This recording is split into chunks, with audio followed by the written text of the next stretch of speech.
Imagine waking up one morning and feeling an unsettling stillness in your life. You look around and everything is the same. The same routines, the same struggles, the same unfulfilled dreams. The version of yourself that once believed in possibilities has been quietly replaced by someone who merely exists. Time has moved forward, but you haven't. You tell yourself that things will change, that you'll start tomorrow, next week, next year. But deep down, you already know the truth. Nothing will change unless you do. Have you ever asked yourself why some people seem to break free and create extraordinary lives while others remain stuck in an invisible loop of hesitation? Why do some seize opportunities while others let them slip away? Today, we're uncovering the hidden force that keeps people from reaching their full potential. It's a force so silent, so insidious, that most people don't even realize it's controlling them. It's not fear. It's not lack of talent. It's passivity, the habit of standing still while life moves forward. A force that convinces you that waiting is wisdom when, in reality, it's just an excuse wrapped in comfort. The worst part? Most people never escape it. But you will, because by the end of this video, you'll not only understand how passivity has been shaping your decisions, but you'll also discover the key to breaking free. And trust me, the final insight might just be the wake-up call that changes everything. Passivity is one of the most destructive psychological patterns a person can fall into. It doesn't feel like a problem at first. It disguises itself as patience, as careful planning, as being rational. But in reality, it is a slow, creeping poison. It allows life to happen to you instead of you happening to life. It convinces you that waiting for the right moment is a strategy when, in reality, it's just surrender. But where does it come from? Why do some people take action while others hesitate? Psychologists have studied this phenomenon for decades, and one of the most well-documented explanations comes from Martin Seligman, the father of positive psychology. He introduced a concept called learned helplessness, a condition where repeated failure or discouragement convinces people that effort is pointless. One of his most famous experiments involved dogs who were exposed to unavoidable discomfort. Over time, even when given a way out, they didn't move. They had learned that nothing they did made a difference, so they stopped trying. And the same thing happens to people. Repeated rejection, failure, criticism, and even societal conditioning can teach you that effort is useless, that no matter how much you try, you'll end up right where you started, so eventually you stop trying. But here's the twist. Failure isn't the only thing that creates passivity. One of the most dangerous causes is something far more subtle: comfort. Have you ever noticed how easy it is to slip into routines, even when they don't make you happy? The human brain craves predictability. In the past, this instinct kept our ancestors alive. Avoiding uncertainty meant avoiding danger. But in today's world, it means avoiding growth. Comfort slowly builds a prison around you. You stop taking risks. You stay in the same job, not because you love it, but because changing feels overwhelming. You stay in relationships that don't fulfill you because the thought of starting over is terrifying. And this is where passivity becomes truly dangerous. It whispers in your ear that there's still time, that tomorrow is a better day to start, that you need to wait for the perfect moment. But here's the brutal truth. There is no perfect moment. There is only now. And the longer you wait, the harder it becomes to take action. But let's go even deeper. What is the real cost of passivity? What happens when we allow hesitation to define our lives? Psychiatrist and Holocaust survivor Viktor Frankl answered this question in his book, Man's Search for Meaning. He argued that the primary human drive isn't pleasure, as Freud suggested, or power, as Nietzsche believed, it's meaning. And nothing strips life of meaning more than passivity. Think about it. When was the last time you felt truly alive? Was it during a moment of hesitation? Or was it when you stepped outside your comfort zone and took action, even when you were scared? Meaning isn't found in passivity, it is created through action. So why do we keep falling into it? Why do we stay stuck even when we know we should be moving forward? Imagine standing on the edge of a major decision. You know it could change your life, but you hesitate. You tell yourself you need more time, that you'll do it later, that the conditions aren't right. But later becomes next week, next month, next year, and nothing changes. This is the invisible force of passivity at work. So what's keeping us trapped? There's a psychological concept known as the comfort trap. At first glance, comfort seems like a good thing. Who doesn't want to feel safe and secure? But here's the paradox. The more comfortable you become, the less likely you are to take the risks necessary for growth. Have you ever stayed in a job you hate because it was easier than starting over? Have you ever remained in a relationship that no longer fulfilled you because the thought of change felt overwhelming? That's the comfort trap in action. It convinces you that staying where you are is better than facing the unknown. But here's the harsh truth. The greatest regrets in life aren't the mistakes you make. They're the chances you never take.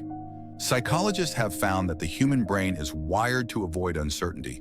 Our ancestors depended on predictability for survival. But today, that same instinct doesn't protect us. It paralyzes us. Instead of avoiding danger, we avoid opportunity. And the reality is, no one ever achieved anything extraordinary by staying comfortable. Every person who has ever accomplished something significant had to face discomfort, uncertainty, and fear.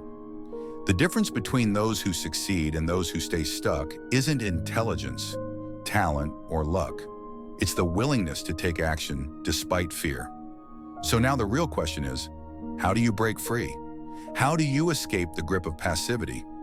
One of the most powerful strategies comes from Mel Robbins, author and motivational speaker. She introduced a concept called the 5-second rule. It's simple. When you feel the instinct to act on something important, count down 5, 4, 3, 2, 1, and move. Don't give your mind time to hesitate. Don't let fear creep in. Just take action. This works because it interrupts the cycle of overthinking and forces you into motion before your brain can sabotage you. But here's the thing. Motivation is unreliable. If you're waiting for motivation, you'll wait forever. Instead, discipline is what creates real change. Discipline means doing what needs to be done, whether you feel like it or not. It means making decisions based on your goals, not your emotions. James Clear, author of Atomic Habits, explains that success isn't about massive changes overnight. It's about small, consistent actions over time. If you improve by just 1% every day, those tiny improvements compound. But here's the dark side. Passivity works in the opposite direction. Small moments of hesitation and avoidance also compound, leading to a life of regret. And passivity doesn't just show up in big decisions. It's in the hesitation before speaking up. It's in the moment you delay starting that project. It's in the endless scrolling on social media instead of working on something meaningful. Every moment of passivity reinforces the habit of inaction, making it harder to change. So what's the real key to breaking free? We're about to dive into the most important part of this conversation. The one thing that most people never realize about passivity, and once you understand it, you'll never see your own behavior the same way again. Let me know when you're ready for part 2. Here's part 2 of your script. There is a hidden force behind passivity that most people never recognize. It's not fear. It's not laziness. It's not even a lack of motivation. It's something much more deceptive. Identity paralysis. Identity paralysis happens when you unconsciously define yourself by your limitations rather than your potential. It's the voice in your head that says, "This is just the way I am. I've always been like this. I'm not the kind of person who takes risks." And when you believe that your personality, habits, and behaviors are fixed, change feels impossible. Think about it. If you see yourself as someone who struggles with discipline, how likely are you to build new habits? If you believe you're not a natural leader, will you ever step up when it matters? If you think you're bad at making decisions, will you ever take control of your life? Your identity shapes your actions, and your actions shape your future. This is why so many people remain trapped in cycles of passivity, not because they can't change, but because they don't believe they can. Psychologist Carol Dweck, in her research on mindset, discovered that people generally fall into 2 categories. Those with a fixed mindset believe their intelligence, talents, and abilities are set in stone. They avoid challenges because failure feels like a personal weakness being exposed. Those with a growth mindset believe they can improve through effort and learning. They embrace challenges because they see failure as part of the process, not a definition of who they are. And here's the most crucial insight. Passivity thrives in a fixed mindset. If you believe your circumstances define you, you will never take action to change them. But the moment you shift to a growth mindset, when you realize that everything from confidence to discipline to creativity can be developed, passivity loses its power over you. So how do you break free? The answer lies in something called identity-based action. James Clear in Atomic Habits explains that real change doesn't come from setting goals. It comes from changing the way you see yourself. Instead of focusing on what you want to achieve, focus on who you need to become. If you want to be a confident person, start acting like one before you feel ready. If you want to be disciplined, make choices a disciplined person would make. If you want to be fearless, start doing things that scare you, no matter how small. Every action you take is a vote for the person you are becoming. This is why action must come before motivation. Most people believe they need to feel inspired before they start. But the truth is, action itself creates motivation. When you take even the smallest step forward, your identity starts to shift. And once that happens, momentum builds. But there's another layer to passivity that most people overlook: emotional resistance. Many people remain stuck not because they lack ambition, but because taking action triggers deep emotional discomfort. Maybe it's the fear of failure. Maybe it's the fear of judgment. Maybe it's the fear of outgrowing the people around you. Neuroscientists have discovered that the brain treats psychological threats the same way it treats physical threats. When you consider stepping outside your comfort zone, your brain perceives it as danger and activates the amygdala, the part responsible for fear and survival instincts. This is why taking action feels so difficult. Your brain isn't trying to sabotage you, it's trying to protect you from uncertainty. But here's the key. You don't need to eliminate fear to take action. You just need to act despite it. Every time you take action despite fear, you rewire your brain. You teach it that discomfort isn't a threat. You build what neuroscientists call psychological flexibility, the ability to move forward even when things feel uncertain. And the more you do this, the easier it becomes. So if passivity is rooted in mindset, identity, and emotional resistance, what is the ultimate way to break free? The answer is simple, but most people never realize it. Radical responsibility. Radical responsibility means fully accepting that your life is in your hands. No more waiting, no more excuses, no more blaming circumstances, other people, or your past. It means understanding that no one is coming to save you, and that every choice you make or fail to make is shaping your future. This is a difficult truth for many people to accept because it eliminates every justification for inaction. But it is also the most liberating truth you will ever embrace. Because once you take full responsibility, you reclaim your power. You stop waiting for life to change and start changing your life. But here's where most people go wrong. They believe that taking responsibility means figuring everything out at once.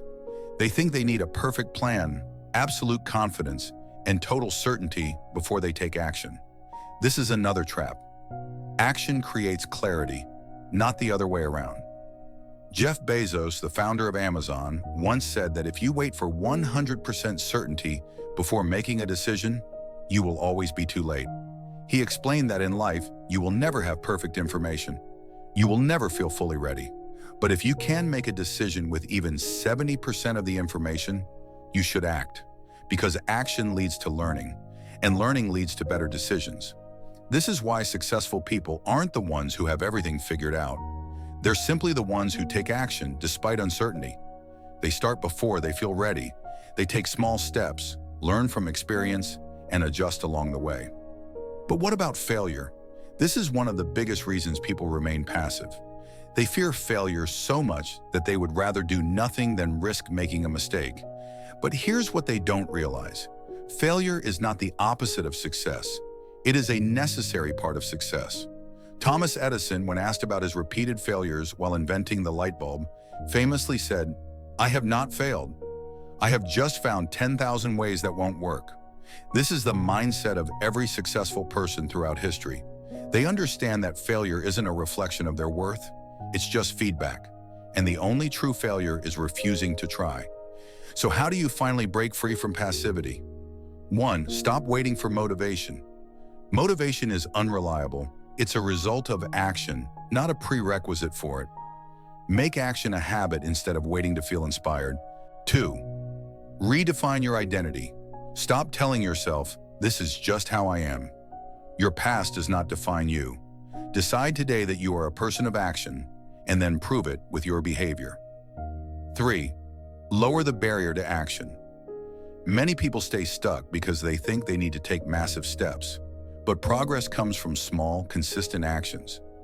Start tiny. Just 5 minutes. Just one decision. Small steps lead to big changes. 5. Commit to making decisions faster. Overthinking is one of the biggest killers of action. The longer you hesitate, the more doubt creeps in. Set a rule for yourself. When faced with a decision, give yourself a time limit. Then decide and move forward. Because at the end of the day, life rewards action. Opportunities don't wait. Time doesn't wait. The future is being shaped right now by the choices you make. So the real question is, what will you do next? Will you keep waiting, overthinking, hesitating? Or will you take control, step forward, and start creating the life you truly want? The choice is yours, and that choice, more than anything else, will determine your future.